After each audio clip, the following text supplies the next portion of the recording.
எல்லாளத்தீவுல பூர்வகுடியா இருந்தது தமிழர்கள். சில 100 வருஷத்துக்கு முன்னாடி உள்ள வந்தவங்க தான் இந்த சிங்க மக்கள். பின்ன ஆங்கிலேயர் ஆட்சி காலம் முடியும் போது மொத்த அதிகாரத்தையும் சிங்க பிரதேச மக்கள்கிட்ட கொடுத்துட்டு போயிட்டா வெள்ளைக்காரன்.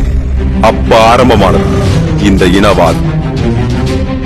பூர்வக்குடியான தமிழர்களோட உரிமைகளை கொஞ்சம் கொஞ்சமா பறிக்க ஆரம்பிச்சாங்க சிங்க பிரதேச அரசாங்கம்.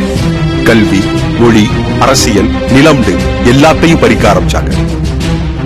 தமிழர்கள் அமைதி வழியில தான் எல்லாத்துக்கும் போராடினாங்க. ஆனா சிங்க பிரதேச அரசாங்கம் ஆயுதத்தால மட்டுமே பேசினாங்க.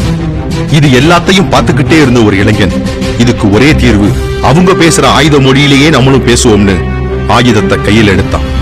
அவன் பேரு கரிகாலன்.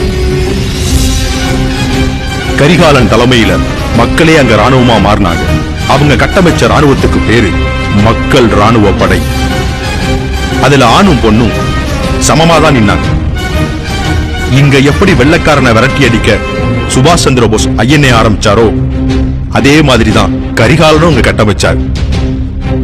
மக்களே ராணுவமா மாறி அவங்களுக்கான எல்லையை பிரிச்சு அதுக்கு தமிழ் பிரதேசம்னு பேர் வச்சாங்க. நமக்குன்னு ஒரு அழகான பிரதேசம் அங்கதான் சாத்தியமாச்சு. அது கரிகாலனால மட்டும்தான் முடிஞ்சது. அந்த மக்கள் ராணுவ படையோட ஒரு முக்கியமான பிரிவு தான் மருத்துவ பிரிவு.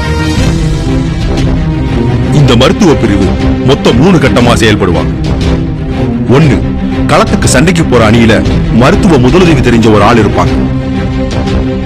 2, களத்துக்கு பக்கத்திலேயே மருத்துவ பங்கர்கள் வச்சிருப்பாங்க. 3வதா ராணுவ மருத்துவமனைகள் இருக்கும். ஒரு உயிரை எப்படியும் காப்பாத்ததான் இப்படி ஒரு கட்டமைப்பை வச்சிருக்காங்க. சிங்க பிரதேச தமிழ் பிரதேச எல்லை பகுதியில எப்போதும் ஏதாவது தாக்குதல் நடந்துகிட்டே இருக்கும். உள்நாட்டு போர்னால இவங்களுக்கு அவ்வளவு எளிதா மருத்துவ பொருட்கள் கிடைக்காது. இவங்களுக்கு தேவையான மருத்துவ பொருட்கள் எல்லாம் பல நாடுகள்ல இருந்து வரும். இப்ப நாம கொடுத்து விட்டதும் அதுதான். இந்த போர் மருத்துவர்களுக்கு வரலாற்றுல இன்னொரு பேரு.